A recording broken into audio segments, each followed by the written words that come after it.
Canon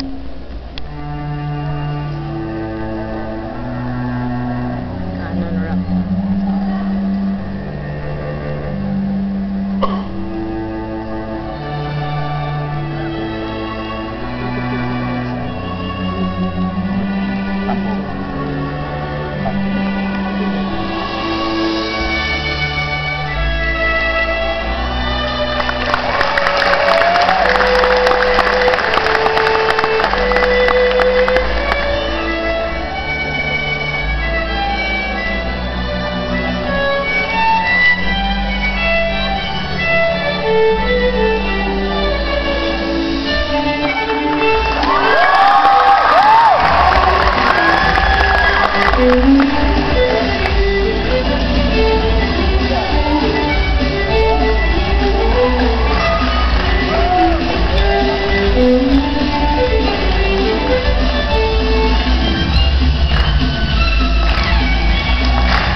Demonstrate mo nga sa amin how to use a waveboard if it's hard. That's why.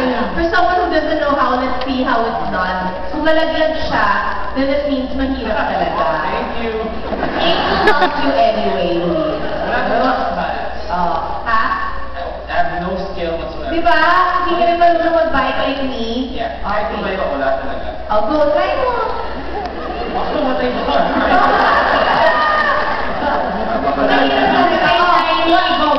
What about ano? Billy ko mag-try.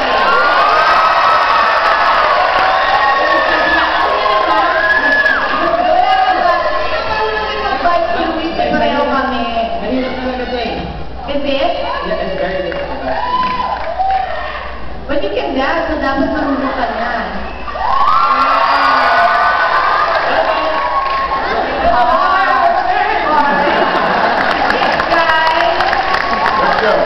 We have to just prove that it's difficult to do.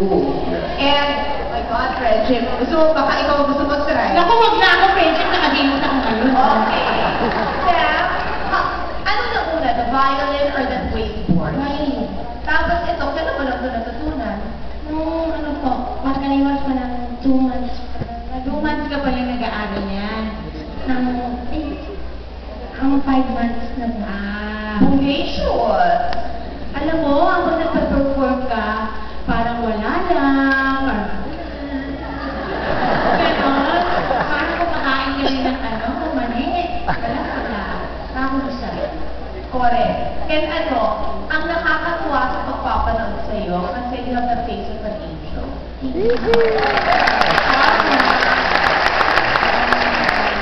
What? Ganda ng presents. Mahirap nag-bargain at saka nagkabalanse. Pero kanina sa music mo, sumabot ka sa high notes kanina. It was really good to hear. So, Practice pa kailangan. siguro nawala ka sa tono. Too high. It was too high. Anyway, let's vote on it. Siyempre ako kasi, di ba, 10 ka pa lang? So, by the time nag-next round tayo, nag-mature ka na. 50 ka na. Oo. Sa next round, feeling ko, wala na yung mga sablay na yun. Kaya ako mag-yes ngayon. Because I believe in this. Ako na kaya na ko, you got it!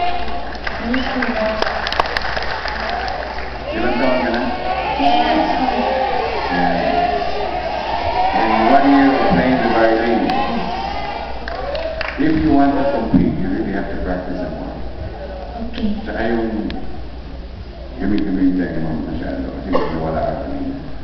No? So,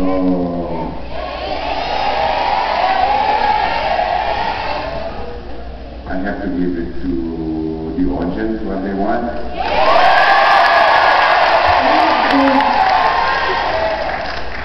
Yes, yes. Daddy, practice na mo ito. From dati 2 hours a day, going 6 hours a day ang pagpa-practice. Napunta sa kanya kasi na-realize Bring your niya. wakeboard. Thank you. Nag-wakeboard ka pa balik. Oh, wakeboard na ba? Sige na. Sige na. Gawin mo na yan. Sige na, vocation. Uuwi ka na rin ng ganyan. Ito ka ulit. Bye!